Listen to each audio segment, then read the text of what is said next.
Supreme leader Khamenei మరణం తర్వాత మొదలైన పశ్చిమాసియాలో ఉద్రిక్తతలు పరాకాష్ఠకు చేరుకున్నాయి.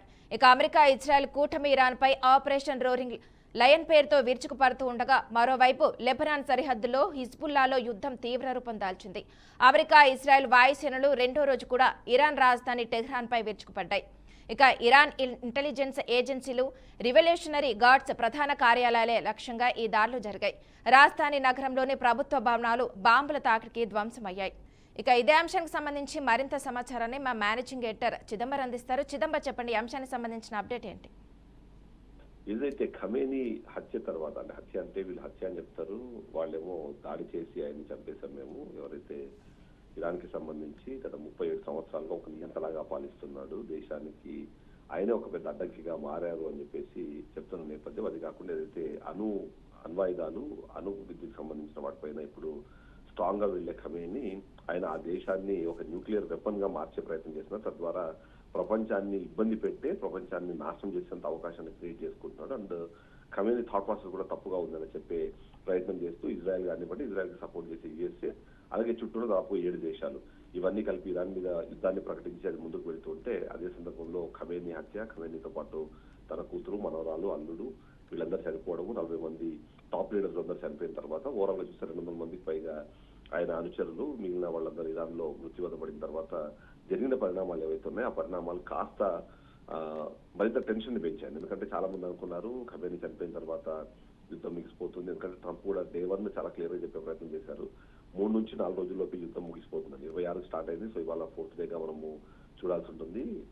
28 లేట్ ఈవినింగ్ అంటారా, లేదా ఫస్ట్ అర్లీ మార్నింగ్ ఖమేనీ చనిపోయిన తర్వాత ఈ ఇష్యూ మొత్తం అంతా అంటే భయపడి అందరూ వెళ్ళిపోతారు అనుకున్నారు. కానీ ఇమ్మీడియట్లీ ఐఆర్జీసీ రెస్పాండ్ అవ్వడము, దానికి ఒక లీడర్ ని పెట్టుకోవడము, ఆ లీడర్ కూడా ఆయన మాజీ డిఫెన్స్ మినిస్టర్, ఇంటీరియర్ మినిస్టర్ గా ఉన్నారు, కమాండర్ ఇన్ చీఫ్ గా ఆయన వచ్చిన తర్వాత ఏదైతే ఆయన అంటే చాలా అగ్రెసివ్ గా వెళ్తున్నారు. ఎందుకంటే ఆయన బ్యాక్గ్రౌండ్ చూసినా సరే ఏంటంటే 1994 ఏఎంఐఏ బాంబింగ్ ఏదైతే అర్జెంటీనాకు సంబంధించిన దాంట్లో కూడా ఆయన మోస్ట్ వాంటెడ్ గా ఉన్నాడు.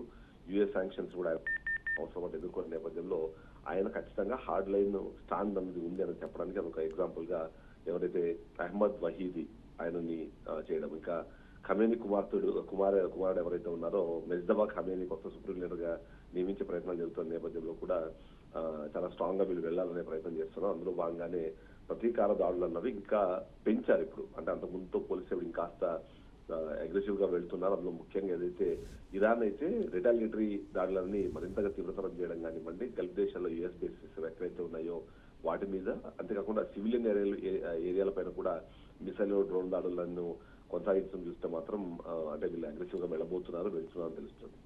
ఇప్పటిదాకా ఇన్ఫర్మేషన్ ప్రకారం దాదాపుగా 824 ప్లేసెస్ లో వాళ్ళు స్ట్రైక్ చేసినట్టుగా చెప్తున్నారు. అందులో ఓవరాల్ చూస్తే 61 మిసైళ్లు, 34 డ్రోన్లు వీటన్ని కూడా ఇంటర్సెప్ట్ చేసినట్టుగా చెప్తున్న నేపథ్యంలో అంటే ఆ 824 స్ట్రైక్ చేసే ప్రయత్నం చేశారు. అందులో ముఖ్యంగా అబుదాబికి సంబంధించి చూసినప్పుడు జబిల్ అలీ ఎయిర్పోర్టు, అలాగే ఎయిర్పోర్ట్లు, పామ్ జుమైరా, బుర్జ్ ఖలీఫా సమీపంలో దాడులు చేయడం కానివ్వండి, అంటే యుఏఈ ఇరాన్ అంబాసిడర్ ను సమన్స్ చేసి టెహ్రాన్ ఎంబసీ మూసేయడం, ఇవన్నీ చూస్తే మాత్రం ఖచ్చితంగా అగ్రెసివ్ గా వెళ్తున్నారు. అక్కడతో ఆపకుండా ఖతార్ మీద కూడా దాడులు చేయడం, అల్లుదేబాద్ ఎయిర్ బేస్ ఏదైతుందో అక్కడ సమీపంలో దాడులు చేయడము, అలాంటివన్నీ కూడా చేస్తున్న నేపథ్యంలో వీళ్ళు స్ట్రాంగ్ గా వెళ్తున్నారు అనేది చాలా క్లియర్ గా అర్థమవుతోంది. అంతేకాకుండా అలా వెళ్తున్న పరిస్థితుల్లో కూడా యుఎస్ కి కానివ్వండి, ఇజ్రాయెల్ కి, అలాగే మిగిలిన దేశాలకు ఒక స్ట్రాంగ్ మెసేజ్ ఇచ్చే ప్రయత్నం చేస్తున్నారు. సో ఏంటి ఇవన్నీ ఎందుకు ఇలా చేస్తున్నారు అంటే, ఏదైతే మీరు మా దాడిలో మా సుప్రీం లీడర్ ని చంపే ప్రయత్నం చేసినప్పుడు మేము ఖచ్చితంగా రిటాలియేట్ చేయాలి అనే విధంగానే కొనసాగుతున్నాయి. అంతేకాకుండా చాలా స్ట్రాంగ్ హోల్డ్ ఎక్కడెక్కడైతే ఉందో ఆ హోల్డ్ అన్నింటినీ కూడా నిలుపుకునే ప్రయత్నం అయితే ఖచ్చితంగా ఖమేనీ చేస్తున్నారు అనేది మనకు అర్థమవుతుంది. ఆ విధంగా చూస్తే మాత్రం బాలిస్టిక్ మిసైల్స్ చేయడం కానివ్వండి, మిగిలినవన్నీ కూడా కంటిన్యూ అవుతున్న నేపథ్యంలో ఇది ఇంకొక యుద్ధ వాతావరణం అయితే పూర్తి స్థాయిలో క్రియేట్ చేసింది అనేది మనకు అర్థమవుతుంది. ఇక కేవలం అది అక్కడే కాకుండా యుఎస్ బేస్డ్ ఏవైతే ఉన్నాయో ఆ బేసెస్ అన్నిటి మీద కూడా దాడులు చేస్తున్నారు, ఇజ్రాయెల్ ని సర్వనాశనం చేస్తామని చెప్పే ప్రయత్నం చేస్తున్నారు. ఇక వీటిలో మోస్ట్ ఇంపార్టెంట్ థింగ్ ఏంటంటే, ఏదైతే ఈ ఆయిల్ ఇక్కడ నుంచి అంటే ఇరాన్ దగ్గర నుంచి వెళ్లే ఆయిల్ సంబంధించిన దాన్ని కూడా ఆ దారిని మూసేశారు. సో దానివల్ల చాలా ఇబ్బందికర పరిస్థితులు ఉన్నాయి.